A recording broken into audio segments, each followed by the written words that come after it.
Welcome to our journey to independence number 7. Uh, we want to thank everybody, first of all, for watching the videos and being very kind in the comments. We've had some very in-depth comments placed on the video sections, and we do appreciate the input. This particular video is about what happened to this country, but in such a way that has never been, I don't think has ever been really explained before. We don't know for sure. I haven't seen any videos on how what really happened to this country and what's going on today, what this means for everyone today. So that's where we're headed. So what we're going to do, start off with some boring stuff, and Stu is in charge of the boring stuff. We'll put that up there. And just a little bit here, and this is what happens when you put the type of currency in your constitution. Okay, let's take a look at this. Go ahead. Wait a minute. Hold on a second, Stu. There you go. All right, go ahead. All right, you should have the Heritage Guide to the Constitution in front of you on the screen share. I'm going to read Section 10. It's Article 1, Section 10. No state shall enter into any treaty, alliance, or confederation, grant letters of marque or reprisal, coin money, emit bills of credit, make anything but gold and silver coin a tender in payment of debts. Okay. All right. Now we have, we're going to go one step at a time here. Let me go over to the Reign of the Heavens website if you want to stop sharing. Stand by.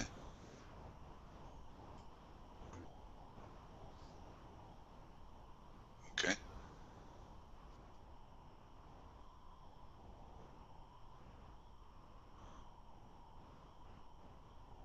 Okay, got that? Can everybody see that? Yes. Yes.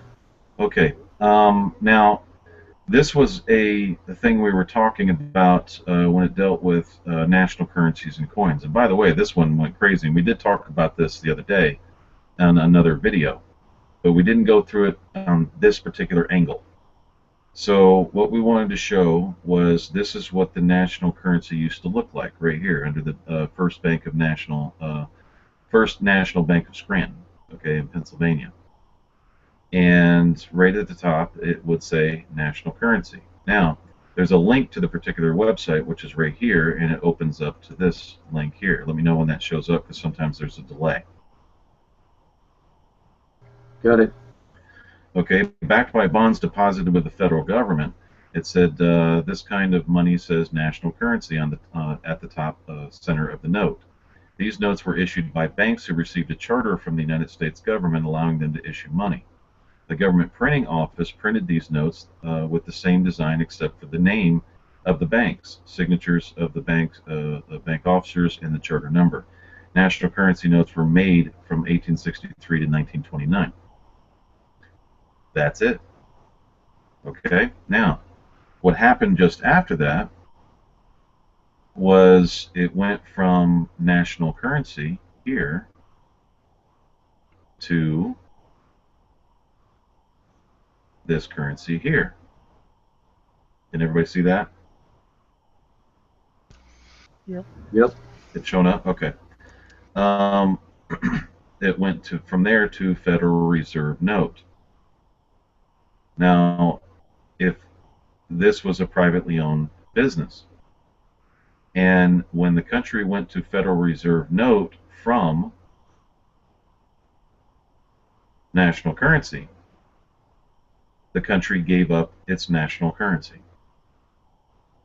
Now, everyone would say, well, what's the big deal about that? Okay, well, you gave up your national currency, no big deal. Well, Congress authorized it, and U.S. Congress authorized it, and it's no big deal. We just went to a private bank issuing the currency, right? Okay. Now, do you have the link to Trading with the Enemy Act?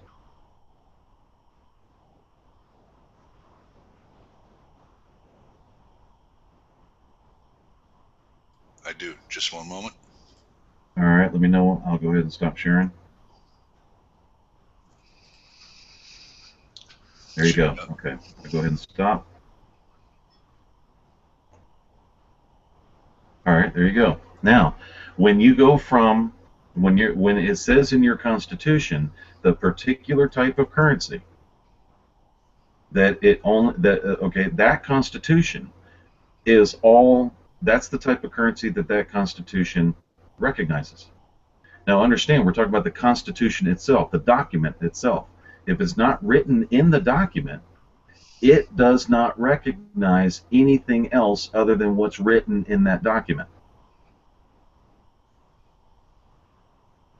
And it makes a difference in any court case, big difference in any court case. And this is what we're trying to zero in on this, because people tend to make things up and they use their creativity and they think, well, I'll just do this or that. Well, you have to go back to your original document and say, is it written in that document? If it's not written in that document, then that document won't recognize it, which means you're outside of the protections of that document.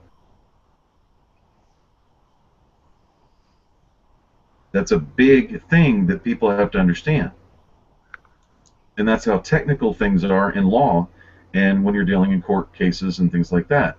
If the court, in other words, if the Constitution did not recognize anything other than the states emitting gold and silver, then anything else that was done, that Constitution doesn't recognize. Now, if that Constitution doesn't recognize it, it becomes black market. That's what people have a hard time getting. It's a black market currency. Okay?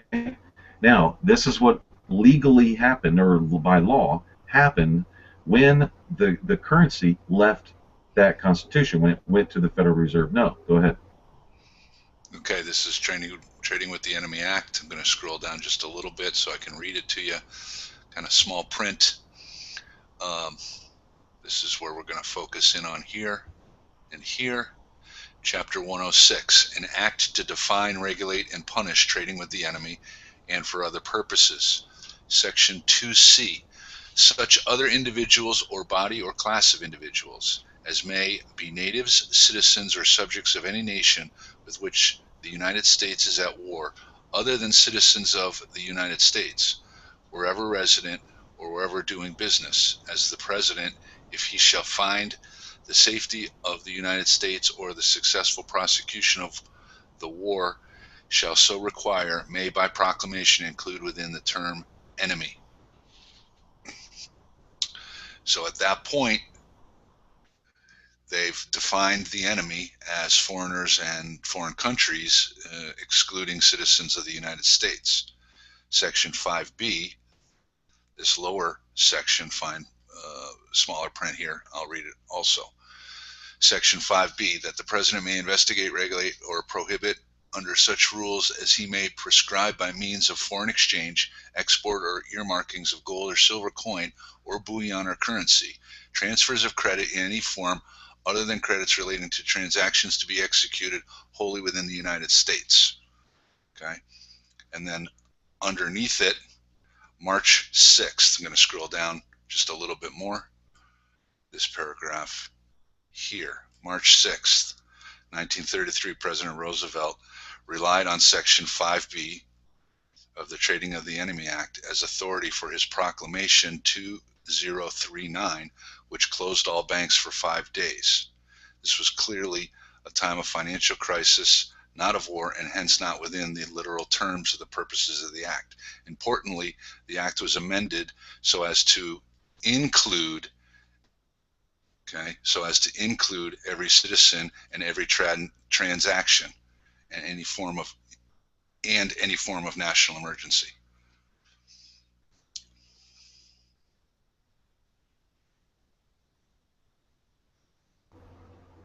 Okay, go ahead and read, so they can see it. During the time of war. Okay. Any other? Go ahead.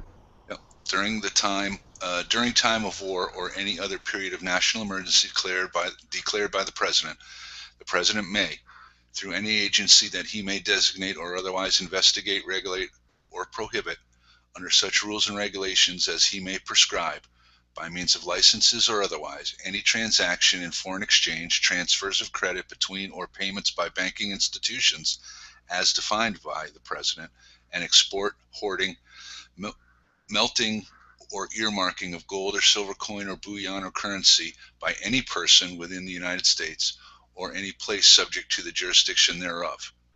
And the President may require any person engaged in any transaction referred to in this subdivision to furnish under oath complete information relative thereto, including the production of any books of account, contracts, letters, or other papers in connection therewith in the custody or control of such person, either before or after such transaction is completed.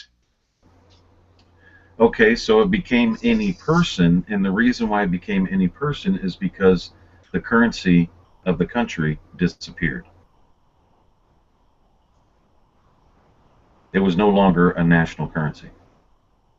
And people will go in and say, oh, well, there's national banks, there's national this, national that. That's not true. That's called fiat currency. The reason why they call it fiat currency is because it's black market currency.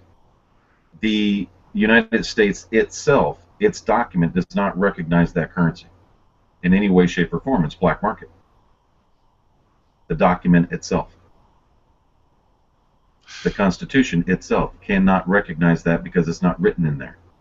Right. So what occurred was the powers that be circulated a private script Federal Reserve note, and as they were pushing that on the society, they turned around and said, if you use the Federal Reserve note in violation of the Constitution, you're actually an enemy of the state.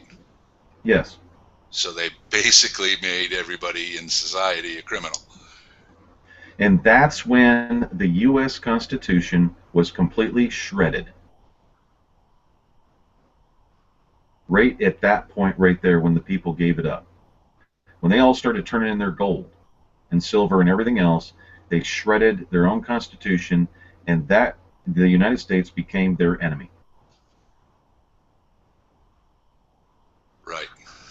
Because they were in violation of their own agreement. They became in dishonor of their own country. They lost their citizenship, they lost their nationality, they lost everything, because now they became enemies. So, let's put this in perspective today. People are crying and yelling and screaming that they have their constitutional rights, and that they have their Bill of Rights and everything else. You're dealing in black market money. If you're dealing in black market money and you don't feel like it was fair, you can't go running back to the Constitution and say, hey, my constitutional rights were violated. You're out of the law in the first place. You're already an enemy. You're a person, and that's it. You have no real resident status. You have no citizen status. You have no national status. Your country has no national status. It doesn't exist. Right. You can't report that a TV was stolen from you that you stole. That you bought on the black market. Yeah, or that you bought on the black market. Sure, that's fine too. Mm-hmm. That's the funny part about it. You can't go on the black. Who are you going to complain to? So this is what this is the funny part. The very same people that shredded the Constitution came back and witnessed against the people that they were the enemies now. And that has gone by succession ever since. So, if you want to know what your new Constitution is, we can show you. These are the laws that you're living under now. Let me terminate this screen share. Stand by.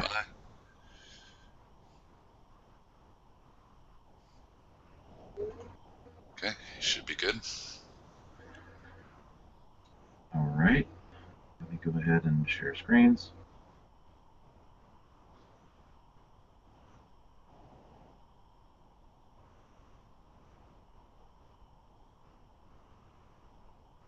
All right, there we go. This is what the people that have basically, how did we describe this? It said,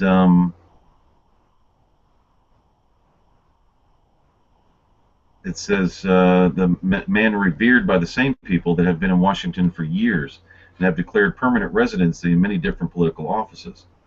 Same people, same regime, playing musical chairs with offices for over 30 years.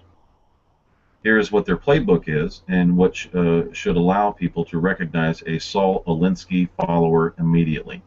Okay? Now, here are the rules that this regime that has been playing musical chairs for the last 30 to 40 years in every office in Washington. And guess what's getting ready to happen? In their next election, they're getting ready to, it will probably be Bush and Clinton again running for office. That's what it's looking like right now. Same people. You just had a Bush-Clinton election 20 years ago. And it's happening again. So here it is. Here's rule number one that they live under. And this is why everything is in such chaos, because everyone in the country is running black market. They're all under black market securities, black market bonds, and black market money. That's not recognized by that Constitution, period. Rule number one, power is not only what you have, but what the enemy thinks you have.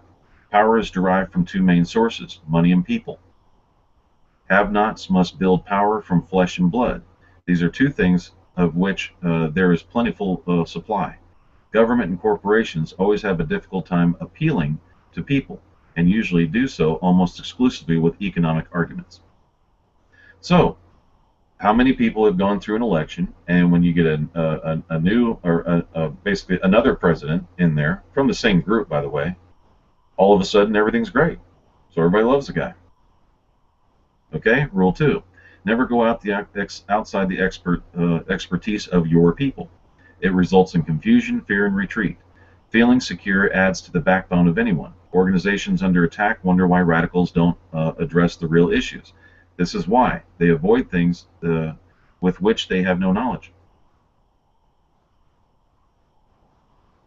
So now you know why a lot of these people want to shut people up that do research, because they don't have any knowledge in it. So what do? Oh, the main thing they do is, well, it's a number 5. We'll show you here in a minute. Whenever possible, go outside the expertise of the enemy. Look for ways to increase insecurity, anxiety, and uncertainty.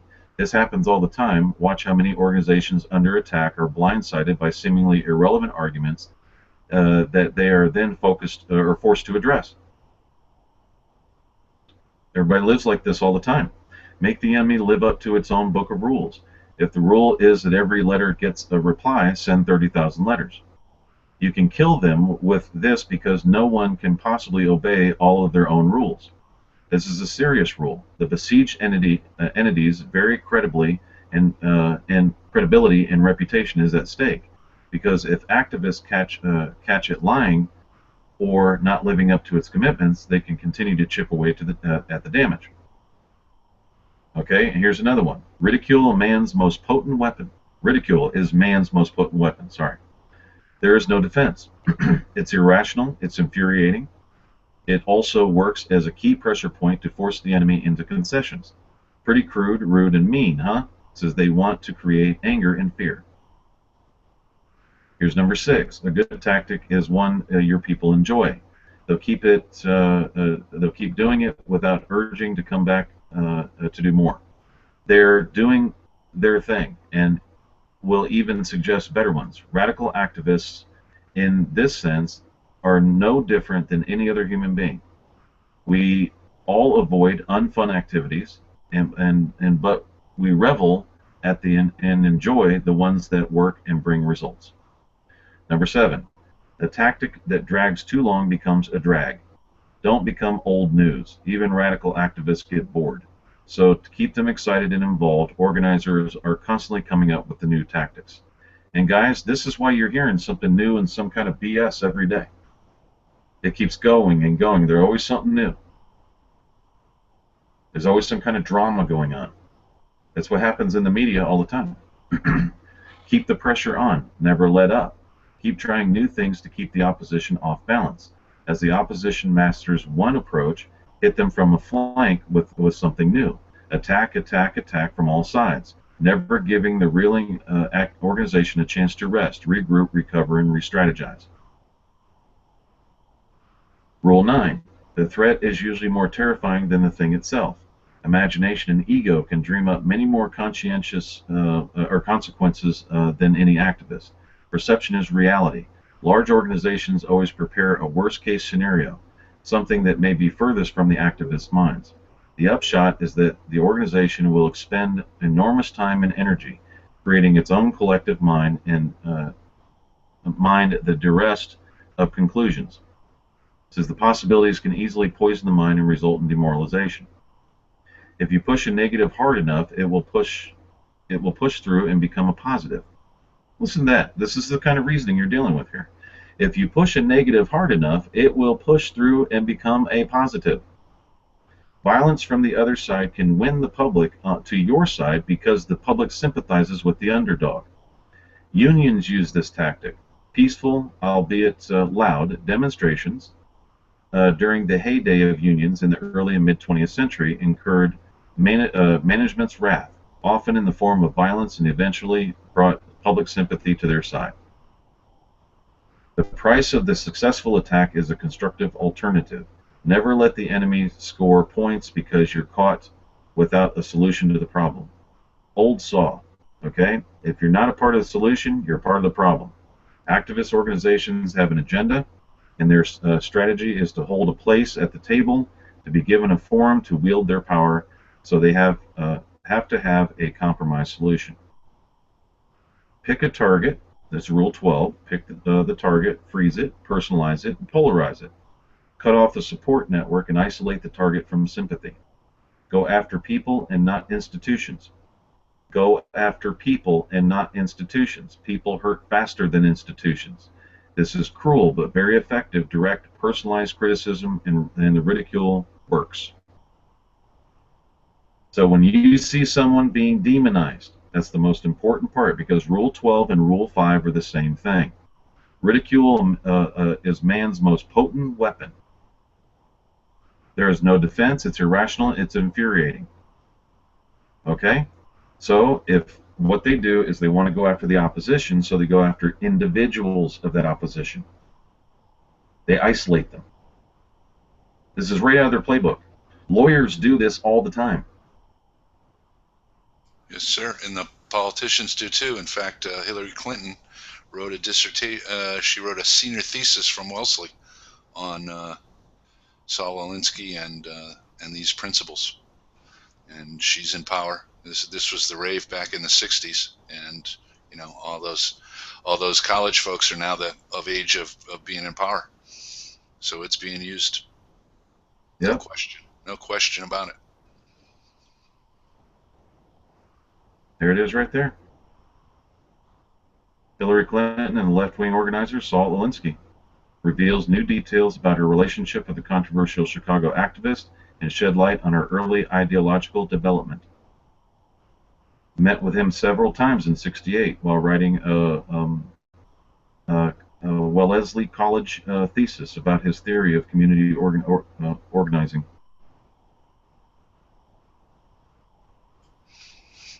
Yep. And I believe Obama's got some ties to Alinsky studies also.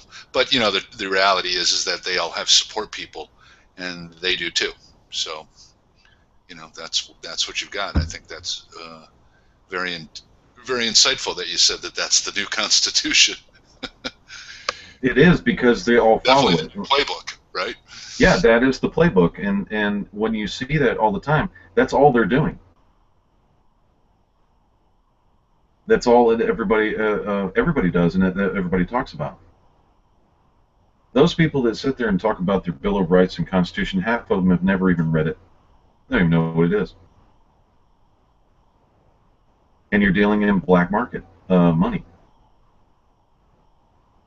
And this is the funny part about it. This has been up for a year. Go ahead and share screens on the Continental.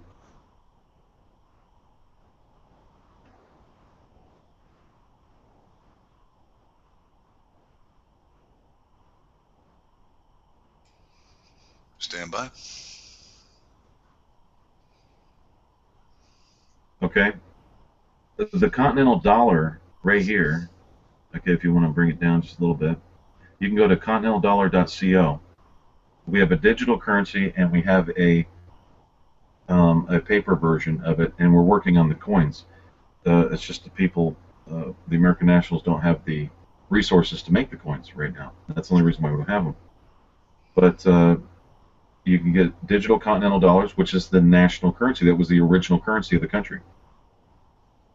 So what we did was we had to go all the way back to the origins and grab the national currency in order for people to have their at least a nationality back. And if they wanted to reinstate their U.S. Constitution for themselves, that's fine. That's up to them. But at least we had a national currency, and we have a national currency, and that's the most important part of all this. And for a year, people are afraid to use it. They'd rather stay in the black market. I think there was a reporter for Alex Jones that went out and tried to sell a silver dollar for it was a silver coin for $1, and no one would take it. The only ones that took it were the foreigners. People are stuck in their black market money. So we have to reiterate what we're talking about here. You have a Federal Reserve note that is not recognized by the United States, even though it says this is legal tender for all debts, public and private. The Constitution doesn't recognize it. It doesn't matter if the politicians do. The politicians can't change. If the politicians have an office that's written in a Constitution, they can't say, well, we recognize this other currency. They can't take the creation of their office and change it, change its currency. It doesn't happen. It doesn't work. I don't know if I explained that right, but you can't. You have to go back to the original. You don't have the power to do that, guys. There's no choice there. Well, to our knowledge, they don't even use that currency. What do you mean? They don't even use the dollar bill. They don't carry it with them. We've heard that, yes. They don't use the Federal Reserve note. Yep.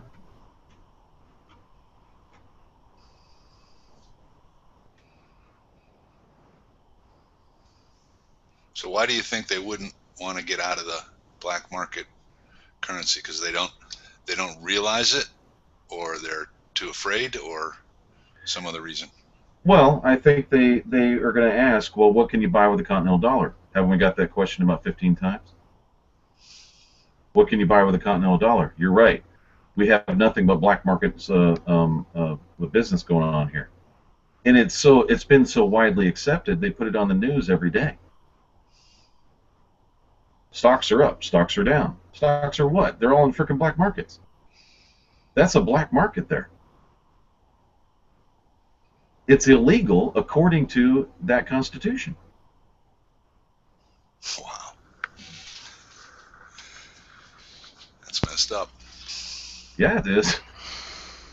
It's been widely accepted, and people just don't realize why they don't have the rights they say they do, because they're involved in black market stuff. Black market means, well, everybody should know what black market is. If you don't, just go ahead and look it up.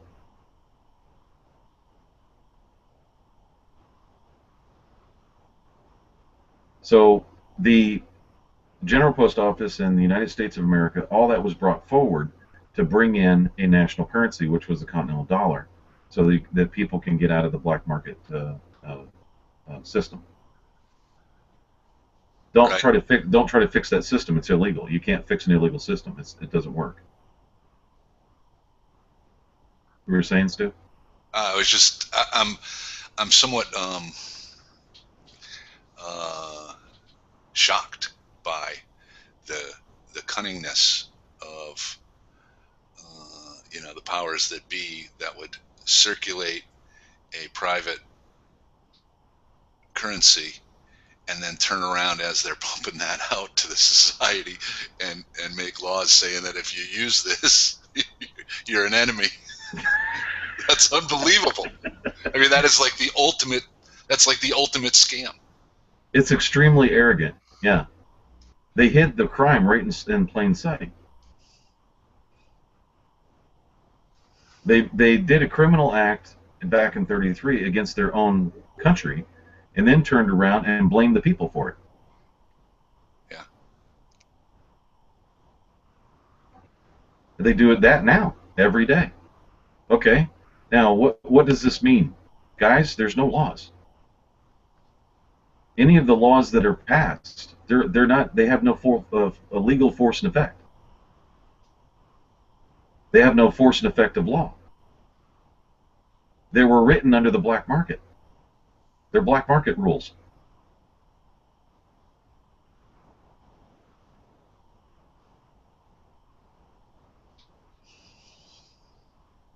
Anybody that wants to not commit a crime, but anybody that wants to report a crime can't.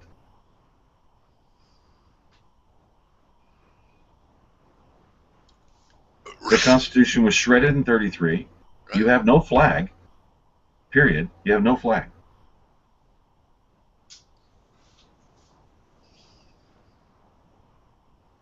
No law. No Constitution. Zero. That's it. You got nothing. So we had to go all the way back to the beginning.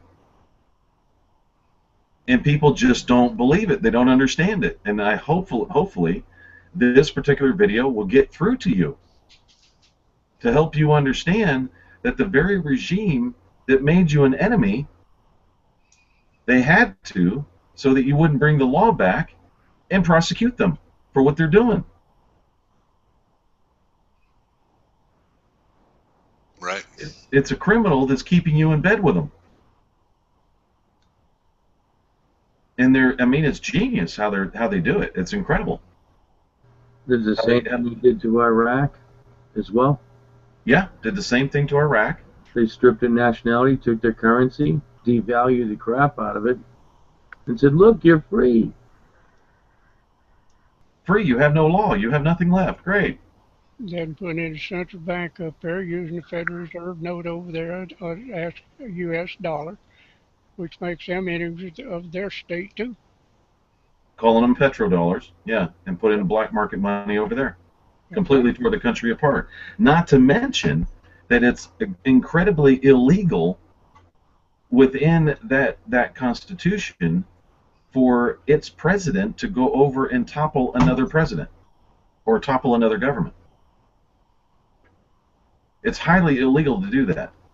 That's a violation of law of nations. Right.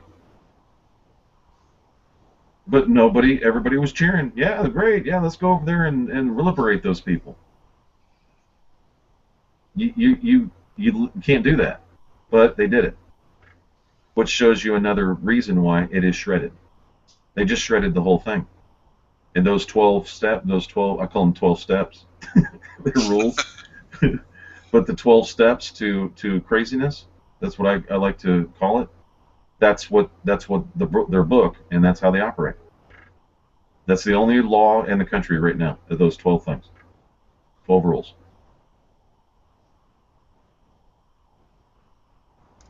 And actually, it's even worse. Because of the black market currency they created is a debt instrument. So not only are we forced to use black market currency, but every one they print costs us money. There's interest on it. It's absolutely ridiculous.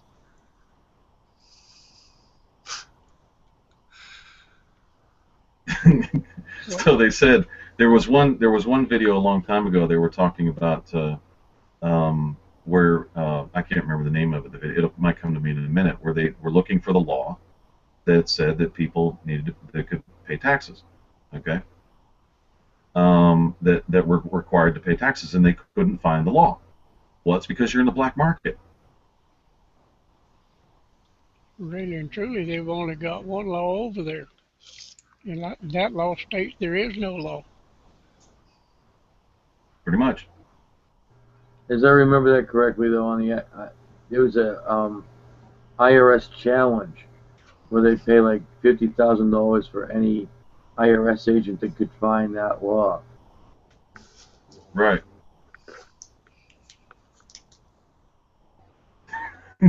So, anyways, I think we've made our point. Thank you for joining our Journey to Independence number 7. If you have any questions or comments, please leave them at the bottom of the video. Thanks for joining us.